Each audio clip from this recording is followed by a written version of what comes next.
بسم اللہ الرحمن الرحیم۔ السلام علیکم ورحمۃ اللہ وبرکاتہ۔ تجوید کلاس میں آپ کو خوش آمدید۔ پیارے عزیزوں، امید کرتی ہوں کہ آپ سب ایمان اور صحت کی بہترین حالت میں ہوں گے۔ جیسا کہ آپ سب جانتے ہیں کہ سابقہ کلاس میں ہم نے حروف صفیریہ یعنی صاد، ظ اور سین کے مخرج کے بارے میں پڑھا تھا اور جانا تھا۔ مجھے امید ہے کہ آپ نے وہ پوری کلاس اچھی طرح دیکھی ہوگی اور سمجھی بھی ہوگی۔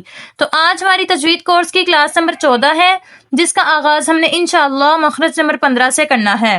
تو دیکھیے مخرج نمبر 15 سے کتنے حروف ادا ہوتے ہیں۔ مخرج نمبر 15 سے صرف ایک حرف ادا ہوتا ہے اور وہ ہے فا۔ مخرج نمبر 15 سے صرف ایک حرف ادا ہوتا ہے اور وہ ہے فا، اور فا یہ حروف شفویہ میں آتا ہے۔ ویسے تو حروف شفویہ 4 ہیں۔ کون کون سے ہیں؟ فا، واو، با اور میم۔ اور ان کو حروف شفویہ اس وجہ سے کہا جاتا ہے کیونکہ شفویہ کے معنی ہے ہونٹوں سے ادا ہونے والے، اور چونکہ یہ چاروں حروف ہونٹوں سے ادا ہوتے ہیں اس وجہ سے ان کو حروف شفویہ کہا جاتا ہے۔ لیکن آج کی کلاس میں ہم صرف حرف فا کے بارے میں ہی پڑھنے والے ہیں، کیونکہ مخرج نمبر 15 کے اندر صرف حرف فا ہی آتا ہے۔ اب ہم اس کے قاعدے کی طرف چلتے ہیں۔ دیکھیے اس کا قاعدہ یہ ہے کہ ثنایا علیہ کے کنارے جب نچلے والے ہونٹ کے اندرونی تر حصے سے لگے۔ اس کا قاعدہ پھر سے دیکھ لیجئے کہ ثنایا علیہ کے کنارے جب نچلے والے ہونٹ کے اندرونی تر حصے سے لگے تو حرف فا ادا ہوتا ہے۔ اب آپ اس قاعدے کو اچھی طرح سے سمجھ لیجئے۔ سب سے پہلے یہاں پر ثنایا علیہ کا ذکر آیا ہے، تو ثنایا علیہ کسے کہا جاتا ہے؟ یہ جو ہمارے اوپر کے سامنے والے دو دانت ہیں ان کو کہا جاتا ہے ثنایا علیہ۔ اب ان کے کنارے کون سے ہیں؟ دیکھیں، جب آپ اپنی انگلی کو اوپر والے سامنے کے دو دانتوں کے نیچے رکھ کر اپنی انگلی کو اوپر کی طرف دبائیں گے تو آپ کی انگلی پر اوپر کے دو دانتوں کا پرنٹ آ جائے گا، اسی کو کہا جاتا ہے کنارے۔ جس جگہ کا پرنٹ آئے گا اسی جگہ کو کہا جاتا ہے کنارے۔ تو جب یہ ثنایا علیہ کے کنارے نیچے والے ہونٹوں کے اندرونی حصے سے لگے، نیچے والے ہونٹ کے اندرونی حصے سے لگے۔ اب اندرونی والے حصے سے کیا مراد ہے؟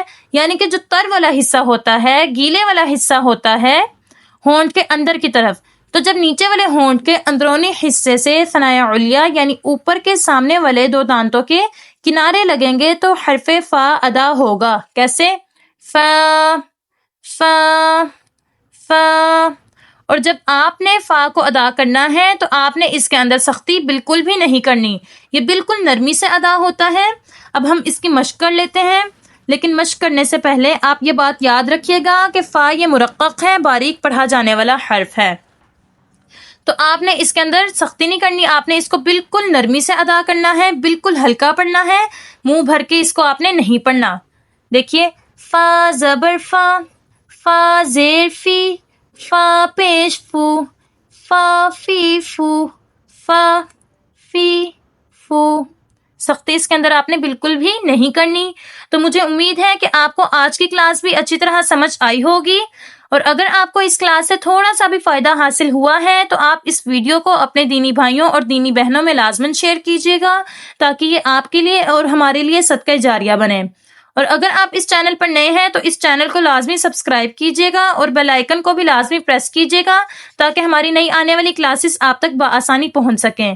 اب ہم انشاءاللہ اگلے مخرج کے ساتھ اگلی کلاس میں آپ سے ملاقات کریں گے۔ تب تک کے لیے آپ اپنا بہت زیادہ خیال رکھیے گا۔ السلام علیکم ورحمۃ اللہ وبرکاتہ۔